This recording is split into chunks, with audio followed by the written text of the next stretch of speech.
All Hit Radio.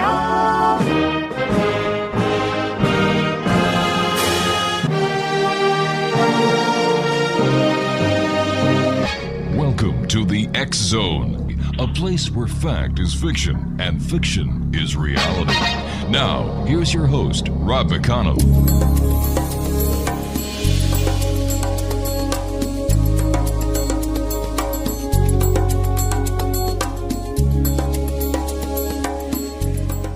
Welcome back, everyone. This is the X Zone. I am Rob McConnell. We're coming to you around the world from our broadcast center in Hamilton, Ontario, Canada. Worldwide toll-free, 1-800-610-7035. My email address is xzone@xzoneradiotv.com. On all social media sites, X-Zone Radio TV, and our main website where you can listen to the X-Zone 724-365 is www.xzoneradiotv.com. And I'd like to welcome new listeners throughout the Americas, North America, South America, Central America, listening to us now on Galaxy 19, and over in Europe, the Middle East, North Africa, and Asia, now listening to us on Europe's Hotbird satellite. My guest this hour is Lee Boyland, and we've had the pleasure of talking to Lee many times here in the X Zone. He's a good friend of the show. He earned a degree in nuclear engineering and a commission as a second lieutenant in the U.S. Army. After graduation, he entered active duty as an officer in the U.S. Army Ordnance Corps. A graduate of the U.S. Navy's Explosive and Nuclear Ordnance Disposal Schools, Lee was assigned to the Defense Atomic Support Agency in Albuquerque, New Mexico. A member of DASA's nuclear emergency team responsible for nuclear weapons accidents, including the rendering safe of armed nuclear warheads. He had access to the details of every nuclear and thermonuclear warhead developed by the United States through the Mark 63 warhead. Now, his duties took him to the Nevada test site on many occasions, and after leaving the Army, he designed conventional and special ordnance and demilitarized chemical weapons at Rocky Mountain Arsenal and Tool Army Depot. He made the transition to hazardous waste management by applying aerospace combustion technology to the incineration of Agent Orange. He was a member of a 2003 U.S. technology exchange team that spent a month in China to transfer medical waste treatment technology and management methods to the Chinese environmental officials. Now, the impact of 9/11 attacks had a profound impact on Lee, as it did on, well, everybody I know. 2 years later, it became apparent that America had missed the message delivered by the 4 airplanes. Fundamentalist Muslims had declared war on America. He began researching Islamic terrorism and quickly realized that a series of escalating attacks that began in 1983 in London were not over, and that each attack had been larger than the last. He's got our new book out, X-Zone Nation, Revolution 2016, Take Back America. We're talking to Lee Boyland this hour. His website is www.leeboylandbooks.com. And Lee, welcome back to the X-Zone, old friend. Rob, thank you so much for inviting me back. It's always a pleasure to be on with you. You know, I remember you and I last talking about Revolution 2016, Take Back America, and I didn't know you were a psychic. I didn't either, but I tell you, people have said some of the other books that I wrote have been predictive, but Very this prophetic, one is yes. getting frightening. It really is. We finished it on Labor Day in 2013, and then through the publishing process, and we pushed it. We got the print version out late February of this year. And already it's beginning to look like like we stole the headlines from today and used it for the book. But we were a year ahead. I came up with something like ISIS, but I didn't see ISIS coming. What I did see was that this was going to happen in Iraq, and we wrote a story about how one of the Grand Ayatollah of Iran sponsored a terrorist to stage an attack on the United States Embassy in Baghdad with heavy military weapons, rocket launchers and large mortars, the big mortars, the 4.2-inch mortars. And the compound is a rectangular shape. And very few people know that the U.S. Embassy in Baghdad is the largest embassy compound in the world. It's bigger than Vatican City in Rome. It's a complete self-contained mini city. And it was up to, they could have up to 20,000 people in there at one time. My Lord. Yeah, it's huge. And now it's got a skeleton force. Well, they've got this big wall built around it, and the building's set back so that even if you pulled a truck bomb up, all you'd do is blow a hole in the wall. Well, if you've got a large military force inside and you can depend upon the Iraqis for support, blowing a hole in the wall and trying to breach the compound would be suicide. Right. But when you have a situation like we have now, where we have a skeleton force in the embassy, we can't depend on the Iraqis. Heck, they can't even defend themselves. They aren't going to defend us. All they seem to be good at is running. Isn't that the truth? This embassy could be destroyed. This huge, we paid over $1 billion for this embassy, and so I had that in the book, and then I had the Iranians arranged for this. You remember Cleric Sadr, the Sadr militia? I do, but we're going to have a little bit of a cliffhanger here, Lee, because I've got to take a 2-minute commercial break. Please stand by. Okay. We're talking to Lee Boyland. He's the author of Revolution 2016, Take Back America. His website is www.leeboylandbooks.com. Lee and I will be back on the other side of this break. Don't go away.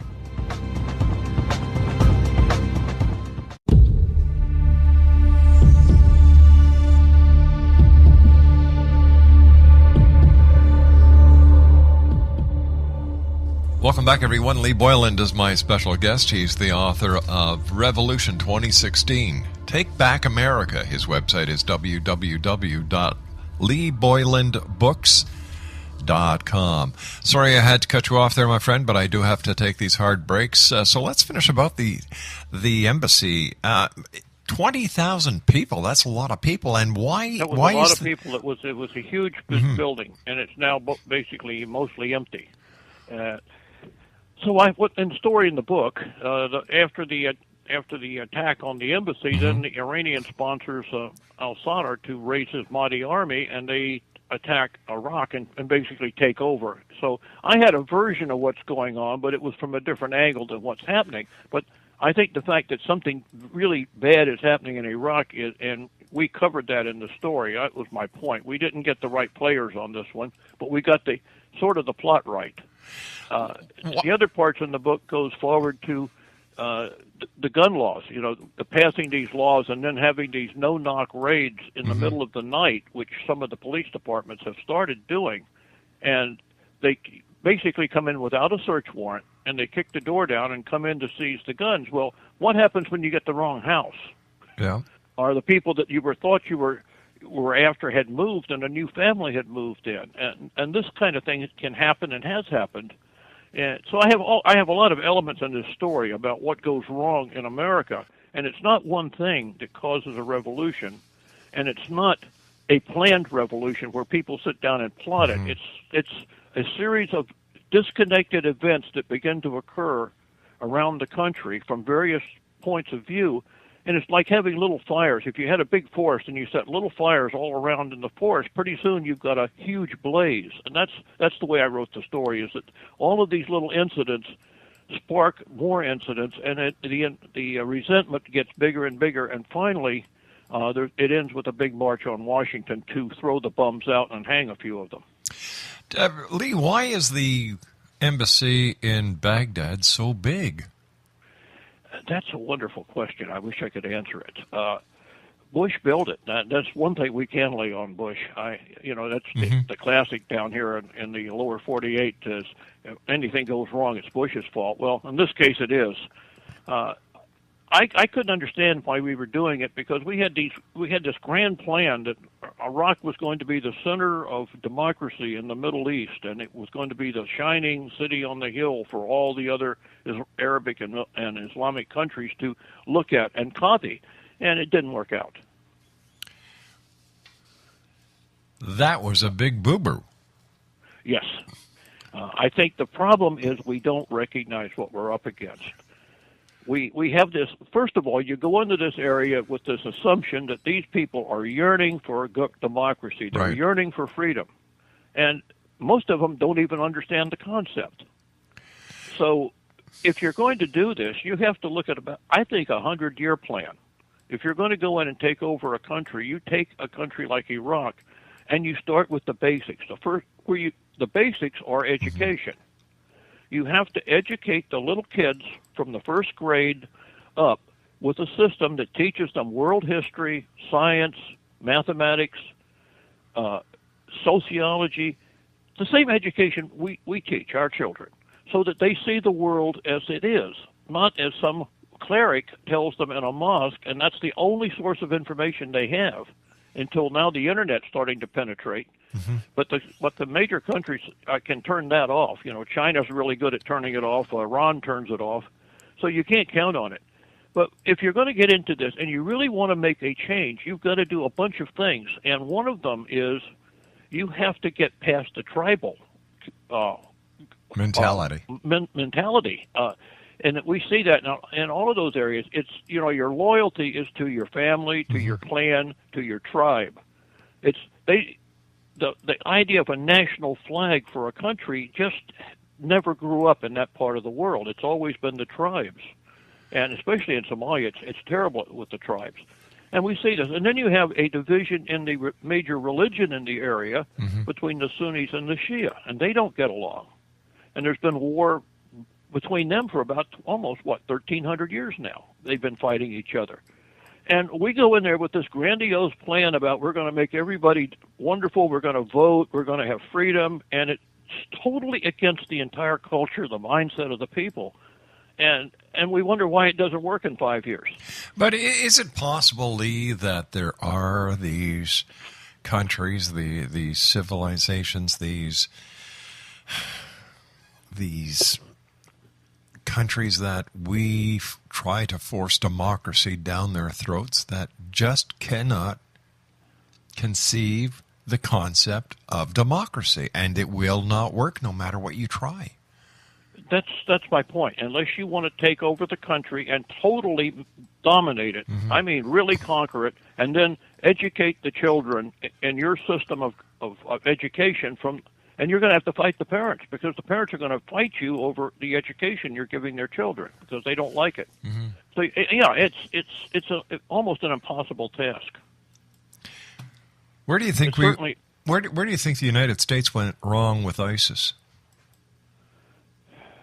We went wrong with ISIS because Syria was one of those countries where, you know, I think I've used a comment on your program before that the devil you know is better than the devil you don't. Yes.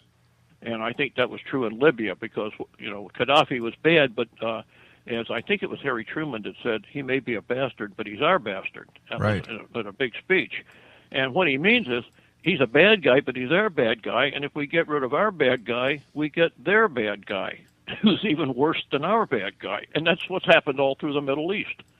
I don't really know what you do with Syria. I mean, Assad is bad, and everything else seems to be worse. Now, a lot of people believe that there was a militia that you could have supported, that if we had armed them and everything would have been much better, but that's speculation, because these people change loyalty by the day, by the week. And I don't know whether that would have worked or not, and there's no way to know now.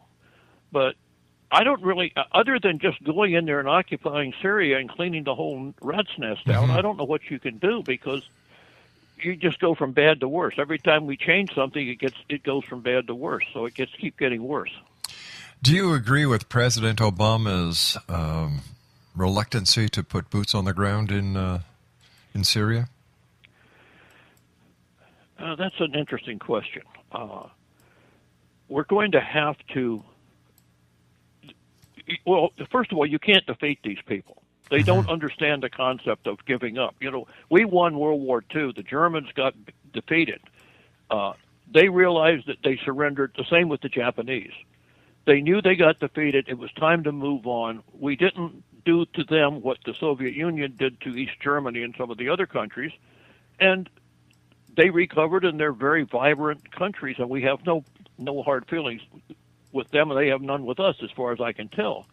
The people we're dealing with in ISIS are the most fanatical element of the Islamic religion that exists, and there is no way to repatriate these people. There's nothing you're going to say to re-educate them. Really, the only way you can settle this is to kill every one of them. You have to hunt every one of them down and kill them. No trials, because you can't. As long as you keep these people alive, they're going to cause trouble. That's what they're really good at. We were talking before about how some countries shut off the internet, and we were talking about China and other countries. Americans and Canadians love our freedoms. We love our democracy. But when it comes to the abuse of the internet, as I call it, where you have ISIS trying to radicalize young Americans and Canadians to go over and join their cause, and all this is being marketed via the internet. Their PR campaign is being mastered and manipulated via the internet. I think the government should be able to shut these feeds down. Well, that and the hackers that use the internet to hack. I think we're going to have to, because I don't remember who said it first, but it's a very good statement, and that is the Constitution is not a suicide pact. And it's the same thing as saying you can't yell fire in a crowded theater. That's not expressing your free speech. That's causing a riot. And your sphere of influence ends at the end of my nose, so that when you can't impose into my space too far. You can't write a law to cover everything, because no matter how the more complicated you make laws, the more people find ways to wiggle through little cracks in them. And you go back to just the basic meaning and said, freedom of speech means, yes, you have a right to stand on the corner and preach the end of the world is coming. You have a right to stand on the corner and say the president is a fool. You don't have a right to stand on the corner and foment a revolution and or an insurrection. And there has to be some common sense, and that seems to be what has been lost, at least in America, is that in our government, is that the people that we have now in positions of power don't understand the concept of common sense. It seems that at one time when the Constitution was written, and for a great number of years following, it was "we the people." And somewhere in between, something dramatically happened where it was changed from "we the people" to "I the person." It seems that the people actually gave away a lot of the power. I don't know why. Maybe it's because they had a lot of faith in the system or whatever the case. But I would love to see the power being brought back to the people and letting the people use the rights that they have. The people have to take it back. They gave it away, and they can take it back. And they can take it back this November 4th. That's what the ballot box is all about. Yep. And in our primary election here in Florida, in my county, which a lot of the primary elections there was no contest. Whoever won the primary in the Republican Party, in two examples, were the elected official, because there was no opposition for the next election. The only opposition was among the Republican Party. Same thing is true in some of the Democratic primaries. We had a 20% voter turnout. 20%. My vote counted for 5 people. Wow. Lee, stand by. We've got to take our news break at the bottom of the hour. Exonation, Lee Boyland is the author of a book that, in my opinion, was prophetic. Revolution 2016, Take Back America. www.leeboylandbooks.com. And Lee and I will be back on the other side of this news break. Don't go away.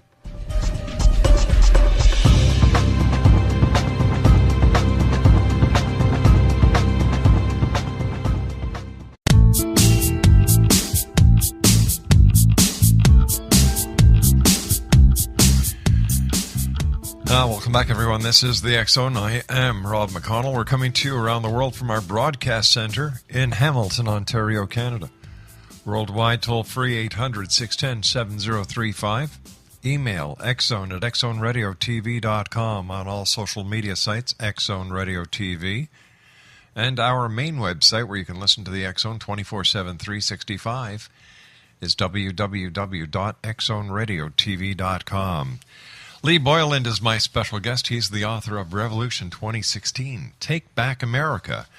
And his website is www.leeboylandbooks.com. Lee, the right to bear arms is a hot topic in the United States. Here in Canada, we have gun registration, we have gun laws, and the whole 9 yards. The concept of requiring or the need to bear arms to us is rather foreign, even though we're just, you're our next door neighbors. With all the crimes that are being perpetrated by illegal guns and, even guns that are being purchased legally, should the gun laws be reinvestigated and should they be modernized? Because as I understand it, when the right to bear arms was put into law, this was done as a, we were talking about weapons that were flintlocks and for the home guard, so to speak. Well, it doesn't say the home guard. It says the definition. It's the Second Amendment to the Constitution, or the Second Amendment of the Bill of Rights. Okay. The right of the people to bear arms shall not be infringed. I've got it right. Let me read it. Okay, please. It's right at the beginning of my book. It says, a well-regulated militia being necessary to the security of a free state, comma, the right to the people to keep and bear arms, comma, shall not be infringed. So each of those are clauses, independent clauses of a sentence. Mm-hmm. One sentence. The whole amendment is one sentence. And at that time, the militia was everybody that could bear arms. Every able-bodied man and older boy were considered the militia. Right. So what they were saying is the people had a right to defend themselves. And I tell the people that are very high that just really think we have to ban the guns, I said, fine, all you have to do is to propose an amendment to the Constitution to negate the Second Amendment. And we've done that once before with prohibition. We appealed an amendment for prohibition. You can appeal the Second Amendment. There's a process in the Constitution to do that. The thing is, everybody knows that will never happen, at least not in this period of time. It may happen at some point in the future. I don't think you have as much street crime in Canada as we have, and there's more and more cases where people that have concealed weapons permits have mm-hmm. successfully defended themselves from attacks that might have been life-threatening or certainly serious injury occurs. The people that are violating the gun laws, in almost every case, got hold of a weapon. It might have been a legal weapon, but they got hold of a weapon that they weren't supposed to have. And in a few cases, like Major Hassan, went out and purchased a weapon. Now, the problem we have in the United States is something called HIPAA, which is the protection of people's medical rights to be kept secret. So when a psychiatrist or a psychologist deems a person to be a threat to society, it can't get recorded in the databases that are used to check people buying guns. So I don't care how many gun checks you have, you're not going to catch the guy that's crazy because he's not in the database. I'm in the database. My wife's in the database. Most of the people I know are in the database, mm-hmm. but the nut isn't. And so we've got a system designed to catch everybody but the person you're after. Why is that? That's a good question. It's because of the privacy laws, and this is the old saying of throwing the baby out with the bathwater. Mm-hmm. And we got so involved in personal rights that we lost sight of the fact that protecting your rights might endanger mine, because you might decide someday, or something might happen to you, and you get mentally unbalanced and come after me, but nobody can put you can report this to the proper authority because of the laws that we've passed. And in fact, that's exactly what happened to the congresswoman in Denver that was shot. The man that shot her, the psychiatrist, or his I think she was a psychiatrist, went to the campus police and said, this person is unstable, you need to report it to the police, and it never got reported. He was able to purchase a weapon, even though the doctor knew and had reported it that he shouldn't have it. He was unstable. He was dangerous. He should have been on that list so that when the gun store processed his paperwork, it would have come up rejected. But it didn't happen. And see, that's the problem, is we have the laws, but we don't ever think the thing through, because you're going to upset some form of political correctness. And we worry more about being politically correct than we do about being safe or being or doing the right thing. You know, I couldn't agree with you more. Here in Canada, we are over politically correct. It's crazy. Like, we can't even have signs that say Merry Christmas anymore because it's not politically correct. It's not called Easter anymore because it's not politically correct. Yeah, we're getting the same way. Like, come on, give me a break. I've got a great solution to all of this. If you don't like it, where your plane landed, it also takes off from. I'll even buy them a ticket. Exactly. One way. You know, like, this is really getting ridiculous. Yes, it is, and I don't know how you stop it, because you get a mentality of people that love to control. Yeah. I call them the Nazis of every society. Every society in the world has little Nazis hiding in it that want to come out and take over and use their little bit of power to make your life miserable. Right. And they're there. You know, they're in every religion. It doesn't matter where you are. You'll find one or two of them. And these people get in a position to start making laws or interpreting laws and writing regulations, and they have absolutely no common sense. Zero tolerance that we have in the schools. That we were talking about it before the show. Yeah.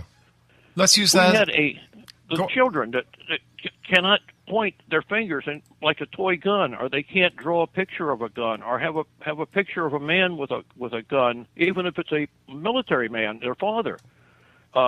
Can't bring it to school because it upsets somebody. You can't play Cowboys and Indians anymore?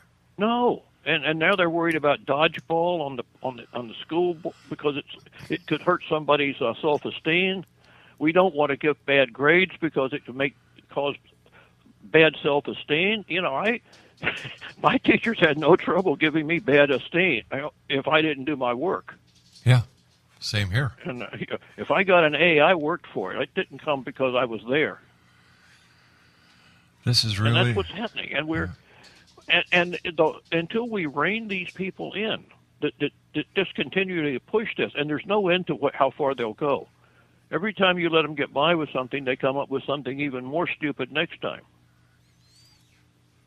Politically correctness. It seems to be the way that groups who want to manipulate and change things to their own specific best interest, they are politically correctness.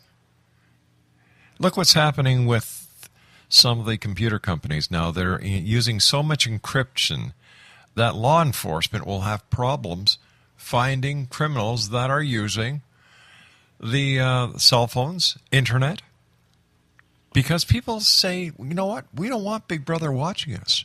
Well, my idea is, well, if you've got nothing to hide, you have nothing to fear. As long as you can be sure that the people at the government end aren't going to misuse the information. And that's what becomes more dangerous, because the kind of people that want to force political correction on you can very easily rationalize why they should have access to all this data to make sure that you're not being politically incorrect. So it's a two-edged sword. That's the problem. And the danger is the terrorists are taking advantage of this. And the people that have these really weird politically correct attitudes can't see the forest for the trees. In other words, they only see the fact that they've got this little thing, and it's a big thing to them, and it has to be because you're just liable to cause somebody a loss of self-esteem, or one person out of 1,000 might be offended by something, and therefore nobody can do it. And you tell them, well, what about the fact that you've just now opened the door for a bunch of terrorists to use this system to come and kill our people? And they'll say, oh, no, that wouldn't happen. And they just refuse to talk about it. And you can't, it's almost as bad as the terrorists over in ISIL, that you cannot rationalize with people that are irrational. And they are. They're irrational. Let me ask you a question just to stray a second or two, because I was just thinking as you and I were talking.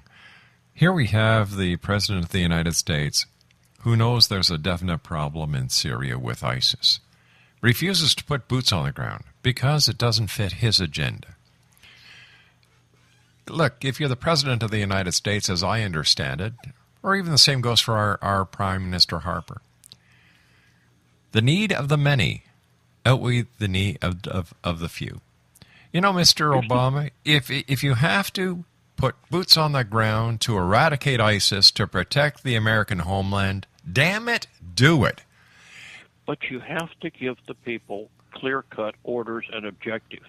Oh, sure. And well, that's what's the we difference? haven't done. But that's what America's failed at. But what's the difference between sending troops to protect American homeland from a killing source like ISIS, than sending now 7,000 members of the military to the Ebola-stricken parts of Africa, unprotected, without any experience when it comes to biological hazards or medical problems? What's the difference? Yeah, there is a difference. It's sending those people over to Africa with 4 hours worth of training, which is what I understand they're getting. It's criminal. Exactly, it really is criminal. But I would not object to sending troops into Iraq to clean out ISIS, as long as you gave them the orders: search and destroy the enemy. Exactly. Get rid of the attorneys that have to approve every time you load a weapon, which got that bad in Iraq and Afghanistan, that people actually had to call in to get permission to load their weapons. Oh, that's crazy. It is crazy. And they were being shot at. Then we had a rule that says, if the guy's shooting at you and he runs out of ammunition or his gun jams or for whatever reason, and he just finished firing a clip off at you, and then he drops the weapon, he can stand there and give you the finger, and you can't shoot him because he's now dropped his weapon. So he turns around and wanders off. So basically, these were the rules that these idiots put on our troops. So basically, the people who are walking the streets in homeland America, carrying concealed weapons, have more rights than the soldiers do in a theater. Almost true. Yes. That is ridiculous. Yes. It is ridiculous. That's why there's so much pushback. If you went in and said, your mission, you give them a very clear-cut statement. Your mission is to destroy ISIS. You tell the Joint Chiefs, you tell the commander of CENTCOM, who happens to be the general that commands that part, General, destroy ISIS. And then you get out of his way and you let him do his job. And you don't start sending in the JAG Corps, you don't start sending in political advisors, you don't send everybody, you end up with 3 advisors for every person shooting over there, and 3 advisors are telling them why they can't shoot. That's crazy. What is America going to do with another 2 years of President Obama? Boy, I don't know. The way he's going, I don't know. This business about actually I don't know whether the report's true or not. I saw it on the news site a couple of hours ago that Homeland Security is expediting visas for people from the African countries with Ebola. Expediting visas for them to come here to the United States. And they'll end up in Canada, too. Oh, of course. Why in the world are we doing this? The World Health Organization is stating that we will soon be getting 10,000 Ebola cases a week. That's their projection. In the next month, it'll be up to 10,000 a week. And we're going to bring them all here and put them in quarantine in our hospitals for free? I disagree with that 100%. Like you and I were talking before we went to air, I have an online petition that goes to the Prime Minister of Canada, Mr. Harper. It goes to the Minister of Public Safety, Mr. Blaney, as well as members of Parliament, that basically says keep anyone from coming into Canada who has come from a country where Ebola has been confirmed or is believed to be present until they go through a quarantine period, not here in Canada, on the other side where they're trying to leave from. Now, when I was talking to Professor Francis Boyle yesterday, I said, for the 21 days, he said, Rob, do you realize that the World Health Organization says the quarantine period for Ebola should be 42 days, not 21 days? So here we have the CDC saying the quarantine period for Ebola is 21 days, and you've got the World Health Organization saying it's 42 days, which means if I am looking at my mathematics right, it's double. Yeah. It's doubled. Double. And here well, look what's happening. We've got somebody that is in self-quarantine on a cruise ship that Mexico refused to let the person get off. Mexico's got more sense than we have. Belize refused to let the passenger get off and go back to the States. So what do they have to do? They're turning around the entire Magic Carnival cruise ship back to Galveston, Texas. Listen, Lee, you and I have to take a commercial break. Please stand by, my friend. Exonation Lee Boyland is my guest, and he's the author of Revolution 2016, Take Back America. Don't forget America. It's not I the person. It's we the people. And you have the right to take that back. And it's called Election Day. We'll be back on the other side of this commercial break as we continue here in the X Zone with our friend Lee Boyland from our broadcast center here in Hamilton, Ontario, Canada.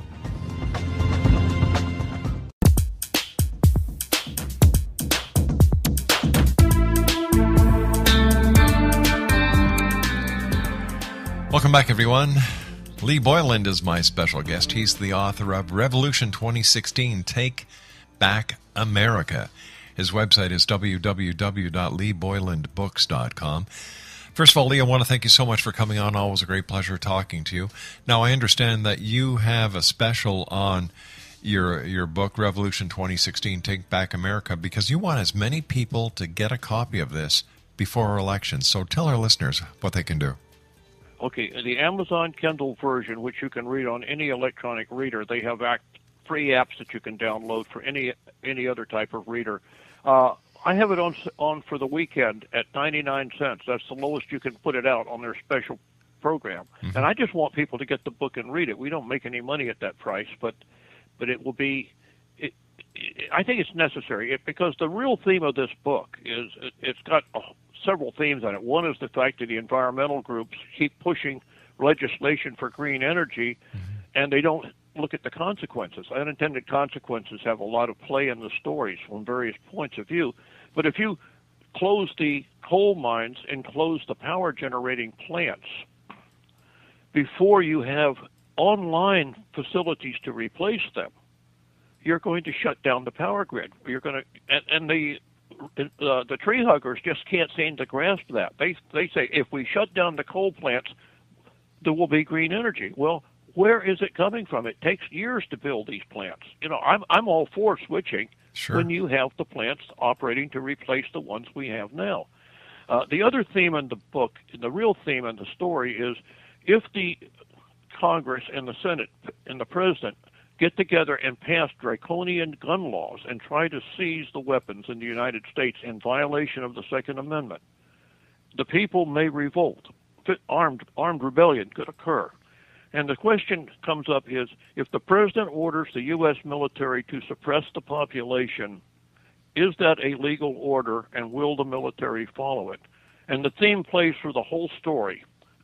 And they keep asking, nobody wants to come out, none of the generals or the colonels or the senior enlisted want to come out and actually discuss this, but they say, well, will the order be legal? And the answer keeps coming up, we have to see the order before we can tell if it's still legal. And this plays out to the very end of the book, and I won't tell you how it ends, but that's the major theme in the story with several different storylines. Lee, what is your final message tonight for the listeners of the X Zone around the world? Decide what's good for this country and then go vote.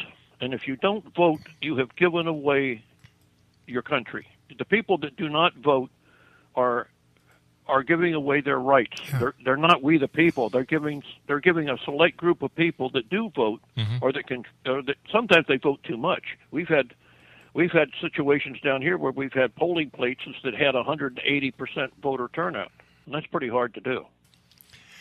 People who don't Since vote. 100% is the maximum, Yeah. and you have 180%, you have to say what happened. But no, vote. Pay attention to what the people you elect do, and then vote for them or vote them out of office, one or the other. You know, when a person doesn't vote, I've never understood their logic. It just baffles my mind. You have given up your basic freedom when you Yeah. do that. That's the most important freedom you have, is that ballot box. Lee, as always, whenever you're with us, time goes by so fast, my friend. I want to thank you so much for coming on the show. It's always a great pleasure talking to you. And thank you for having me. I look forward to talking to you again, and please keep your emails coming. Okay. Exonation, Lee Boyland has been our guest to this hour. He's the author of Revolution 2016. Take Back America. It's available on Amazon.com in e-format, Kindle format, for 99 cents. And this special will stay until I believe, just prior to Election Day. Information is power, but your vote is the greatest power that you have in a democracy. I'll be back on the other side of this commercial break with the news as we continue here in the X Zone. And for more information on Lee Boyland, visit his website at www.leeboylandbooks.com. My name is Rob McConnell. This is the X Zone, and we're coming to you around the world from our broadcast center in Hamilton, Ontario, Canada.